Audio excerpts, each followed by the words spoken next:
Ne détourne pas ton visage des hommes et ne foule pas la terre avec arrogance, car Allah n'aime pas les présomptueux pleins de glorioles. Sourate 31, verset 18. Chers frères musulmans, l'orgueil est une maladie grave, un mal très nuisible. Nous devons être fiers d'être des serviteurs reconnaissants et obéissants d'Allah. Et nous devons obéir à ses ordres, nous soumettre à sa religion, qui est l'islam. Nous devons également suivre son messager, sallallahu alayhi wa sallam, et exécuter ses décisions. Nous devons nous repentir auprès d'Allah, éliminer l'orgueil pour la face d'Allah. À lui, Allah, la souveraineté. Son pouvoir est absolu. L'orgueil a le cœur dur et la tête dure. Il est irrespectueux, sans pudeur et n'accepte ni la vérité, ni l'orientation de ceux qui guident, même pas les paroles de ceux qui conseillent, à cause de ce qui est endurci en lui. Qu'est-ce qui est endurci en l'orgueilleux? En l'orgueilleux, ce qui est endurci, c'est le cœur. Il est dominé par l'aveuglement blâmable, l'arrogance et la vanité. Il est comme celui à propos de qui Allah a dit. Et quand on lui dit, c'est Allah qui parle, redoute Allah. Quand on le dit à l'orgueilleux, l'orgueil criminel s'empare de lui. L'enfer lui suffira. Et quel mauvais lit, certes. La destinée de l'orgueilleux, c'est l'enfer, qu'Allah nous en préserve.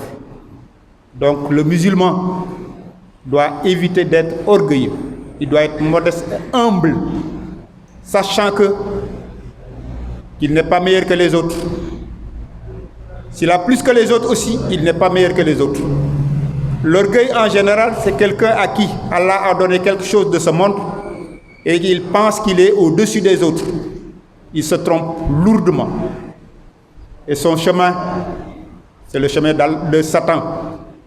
Et qu'Allah nous en préserve. Parce que le chemin de Satan mène vers l'enfer. Ainsi, il sera loin de la miséricorde d'Allah, de son pardon et de sa pitié, l'orgueilleux. La miséricorde d'Allah est proche des bienfaisants. Allah le Très-Haut considère l'orgueil comme abominable. Abominable, c'est-à-dire quelque chose de très mauvais. Donc nous devons nous éloigner de l'orgueil. Et Allah nous dit, et assurément, Allah n'aime pas les orgueilleux. Sourate 16, verset 23. Ceux-là, les orgueilleux, Allah leur fournit de ses bonnes grâces, de la richesse, de la force physique, de la bonne santé. Ils ne se plaignent d'aucun mal physique. Allah ne fait que languir leur corps, car il les saisira rudement. Ça paraît un peu paradoxal. L'orgueilleux, Allah lui donne la richesse. Allah lui fournit ses bonnes grâces. L'orgueilleux, je parle bien. Allah lui donne la santé physique. Mais tout cela, c'est pour qu'il continue dans sa voie de perdition, c'est-à-dire dans la voie de Satan. Et Allah est patient. Il l'attendra. Quand son jour viendra et qu'il sera destiné à Allah, c'est-à-dire il est sous terre, c'est en ce moment qu'Allah le saisit pour que les punitions commencent contre sa personne. Qu'Allah nous en préserve.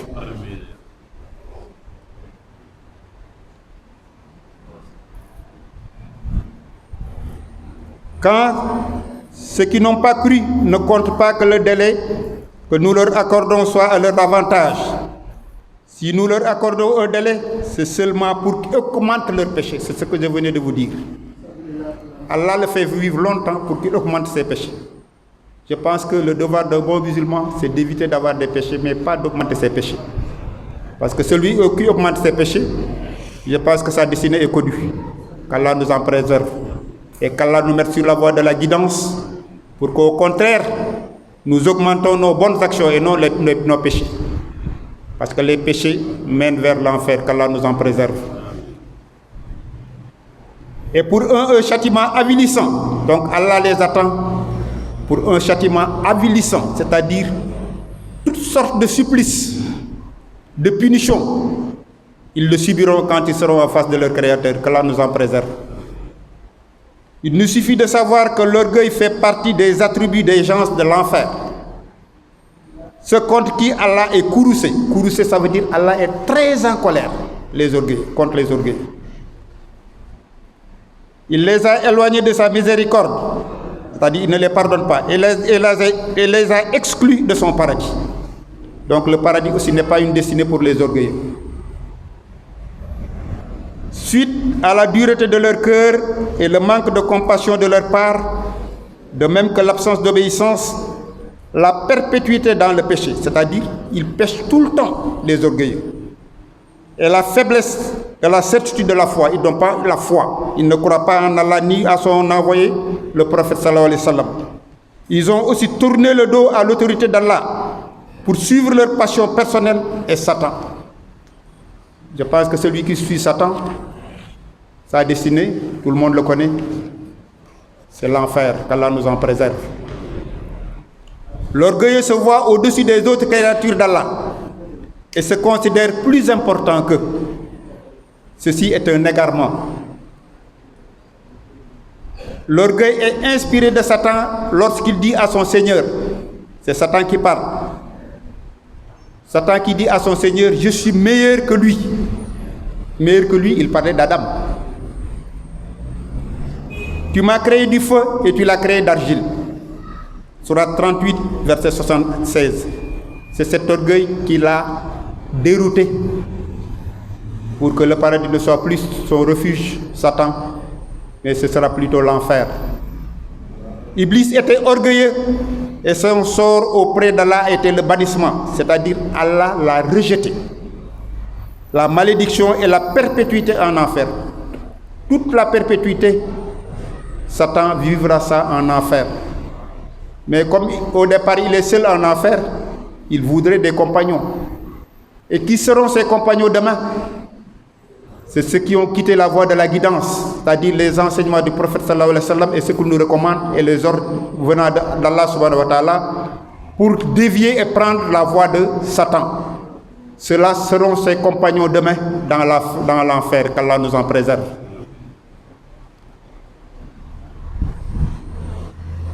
Et c'est comme celui à qui Allah a dit, quand on lui récite nos versets, il tourne le dos avec orgueil.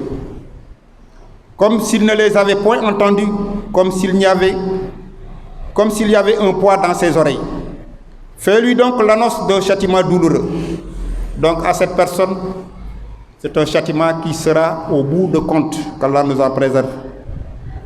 L'imam Ahmad a mentionné dans un hadith rapporté par Ali ibn Omar radiallahu anhu, selon lequel le prophète sallallahu alayhi wa sallam a dit, celui qui est orgueilleux, qui triche dans sa façon de faire, rencontrera Allah le Très-Haut en colère contre lui. Toi qui es dans l'obscurantisme de l'orgueil et qui te hausse dans les passions, sache que l'orgueil est pour celui qui a fendu les cieux. La haute autorité est pour le manager des créatures. Le manager des créatures, c'est qui? C'est Allah subhanahu wa ta'ala. Celui qui veut associer à Allah sera vaincu. Et celui qui veut lutter contre lui sera brisé. Si tu es roi, ton autorité ne peut égaler celle de ton Seigneur. Si tu as des biens, c'est un des dons de ton Seigneur. C'est Allah qui t'a donné les biens. Il a exclu Iblis de sa miséricorde, fait périr Firaoun. Vous connaissez Firaoun avec Moussa, son histoire. Firaoun de son insolence. Il a affaissé la terre sur Haroun avec sa mécréance et sa richesse. Ils ont tous acquis le châtiment. Qu'il est mauvais le lieu de séjour des orgueilleux. Ô toi orgueilleux, tu n'es qu'un serviteur d'Allah, que Allah a sorti du néant. Il a pris soin de toi dans les ténèbres d'un ventre. Parce que nous tous, nous sommes passés par un ventre avant de naître, les ventres de nos mères. Donc Allah nous a fait passer dans un ventre, puis nous a donné la force dans une meilleure forme. Il nous a permis de grandir étant bébé, ne sachant rien faire. Nos mamans nous faisaient tout. Il nous a aidés à grandir jusqu'à devenir forts. Donc nous devons reconnaissance. Et ce qu'il nous interdit nous éloigne autant que faire se peut. Comme par exemple l'orgueil. Que l'homme considère donc de quoi il a été créé. Il a été créé d'une gicle d'eau sortie entre les lombes et les côtes. Verset 86. Sourate 86, verset 5, 6, 7. Toi qui traînes l'orgueil et l'ostentation, toi qui mécrois au bienfait d'Allah, ta situation se clarifiera. Ton désintéressement est complet. Corrige-toi et ne te retourne pas aux mauvaises œuvres. Il n'est jamais tard pour revenir à de meilleures conditions de vie, c'est-à-dire de se repentir, demander pardon à Allah pour suivre la voie de la guidance. Il n'est jamais trop tard. Celui qui se dit un brin orgueilleux, parce que le prophète sallallahu alayhi wa sallam a dit, quelqu'un qui a ne serait-ce qu'un atome d'orgueil chez lui, ça peut l'entraîner à un enfer. Donc l'orgueil, combattons-le autant que faire se peut.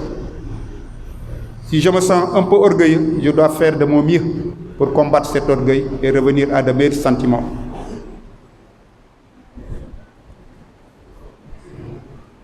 Certes, Allah aime que son habit soit beau et soit bien, ses chaussures aussi. Non, certes, autant pour moi. Certes, l'homme aime que son habit soit beau et soit bien, ses chaussures aussi. Le prophète sallallahu alayhi wa sallam a dit, certes, Allah est beau et il aime ce qui est beau. L'orgueil est le mépris du droit et le dédain des gens. Donc, méfions-nous de l'orgueil. Cheikh Ahmadou Bamba a écrit dans un de ses livres qui s'appelle le Massalikul Jinan. La plus grande mosquée de Dakar porte le nom de Massalikul Jinan.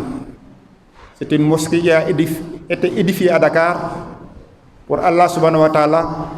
Il porte un livre que Cheikh Ahmadou Bamba a écrit qui s'appelle Massalikul Jinan. C'est un livre qui a un condensé, c'est-à-dire un résumé des interdits d'Allah et aussi des obligations du musulman. C'est une référence pour ceux qui veulent le savoir. Quand vous rentrez dans YouTube, vous pouvez la voir, Massalikul Jinan. C'est un livre qui est très édifiant. Il peut beaucoup vous aider dans votre pratique musulmane de tous les jours. Parce qu'il nous parle dans ce livre de ce qui est bon et de ce qui est mauvais, de ce que Allah aime et de ce que Allah déteste. La tricherie, le mensonge, les calomnies et ce qu'il aime, adoration d'Allah subhanahu wa ta'ala, les istighfar, les beaux noms d'Allah, tout ça c'est résumé dans ce livre. Pour quelqu'un qui le veut, vous savez, le téléphone maintenant est un guide dans notre vie du quotidien. Si vous rentrez dans YouTube, vous faites Massalikul Jinan, vous pouvez l'avoir en PDF et ça peut vous servir. Ça peut vous servir parce que c'est un livre qui nous aide beaucoup dans notre pratique quotidienne et qui nous met sur la voie de la guidance. Dans ce livre, Cheikh Ahmadou Bamba nous dit, l'orgueil est le plus grave des vices parce qu'il entame la foi de l'adorateur. Le plus grave des vices de ce qu'Allah déteste parce qu'il entame la foi. L'adorateur, celui qui est musulman, sa foi même est attaquée quand il est orgueilleux. Donc nous dire que c'est un danger pour le musulman. Et il nous dit aussi dans le livre, le remède de la fierté est de te rappeler que ton corps est battu de la même façon que tous les autres. Je n'ai pas 3 bras, je n'ai pas 2 nez, je n'ai pas 3 jambes. Nous tous ici présents, nous sommes battus de la même façon. Et rappelons-nous bien qu'Allah nous a fait des privilèges que tout le monde n'a pas. Je m'explique. Vous me suivez, vous me regardez, vous me voyez. Il y en a qui ont été privés de vue. C'est-à-dire Allah les a créés, mais ils ne voient pas. Ils sont aveugles pour bien comprendre. Je vous parle, vous m'entendez. Il y en a qui sont privés d'ouïe, c'est-à-dire ce qui nous permet d'entendre. Ils sont des sourds. Et nous, Allah nous a donné ce privilège. Il y en a qui ne peuvent pas parler. Ils sont des muets. Nous ne sommes pas meilleurs qu'eux. Mais Allah leur a fait des muets. Donc, à partir de ces trois que je viens de vous citer, ce qui vous permet de voir, ce qui vous permet d'entendre, ce qui vous permet de parler, Allah est vraiment miséricordieux et il nous a fait quelque chose pour laquelle nous ne pouvons, si nous passions chaque seconde à le remercier, nous ne pouvons pas payer ce qu'il a fait pour nous. Chaque seconde, à louer Allah subhanahu wa ta'ala, nous ne pouvons pas payer ce qu'il a fait de bon pour nous. Il y en a qui sont sur la route, qui tendent la main. Vous prenez une pièce, vous lui donnez, vous l'aidez. Et vous n'avez pas de souci. Peut-être quand vous allez à la maison, il y a quelque chose qui vous attend pour manger. C'est un privilège. C'est à travers ce que Allah nous fait que nous devons nous remettre en question pour nous dire que notre seul bien, c'est de faire que Allah soit content de nous. Et chacun, en ce qui le concerne, doit le faire. C'est personnel. Je ne peux pas le faire pour mes enfants ni pour ma famille. Je le fais à titre personnel. Tout le monde aussi doit le savoir. Parce que les tombes, même si on meurt, comme c'était le cas du Covid, les gens mouraient comme des mouches, mais Allah a la force et la persévérance que même si on les enterre en gros, chacun sera devant lui et rendra des comptes. Donc, pensons à ce jour. Qui vivra mourra un jour. Nous ne sommes pas éternels. Si quelqu'un devait être éternel, c'est le prophète sallallahu alayhi wa sallam. Parce que c'est la meilleure des créatures, c'est Allah qui l'a dit. Mais quand son heure est arrivée, Allah lui a dit, tu retournes vers moi. Donc, pensons nous autres que notre tour viendra. Qu'Allah nous donne la longévité quand même pour qu'on puisse continuer à faire de bonnes actions. Par sa grâce et sa miséricorde. Toujours dans le livre de Masalikul Jinan, Cheikh Ahmadou Bamba nous dit, tu n'es au-dessus de personne, car tu ignores comment finira ta vie et quelle sera ta destinée demain.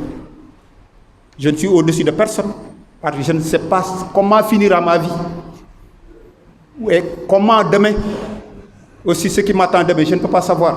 Ça, c'est entre les mains d'Allah subhanahu wa ta'ala. Cheikh Ahmadou Bamba nous dit toujours dans ce livre, les châtiments atroces sont annoncés aux passifs des orgueilleux. Ceux qui sont orgueilleux, c'est des châtiments, des punitions atroces.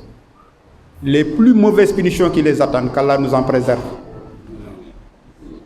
Et il nous dit encore dans le même livre, c'est cette même fierté qui fut cause de la perdition de Satan, le maudit. Nous nous réfugions en Allah, notre Seigneur, contre leur mal, Satan et sa fierté. Comme je vous l'ai dit en début d'exposé, qu'est-ce qui a été à la perdition, la cause de la perdition de Satan?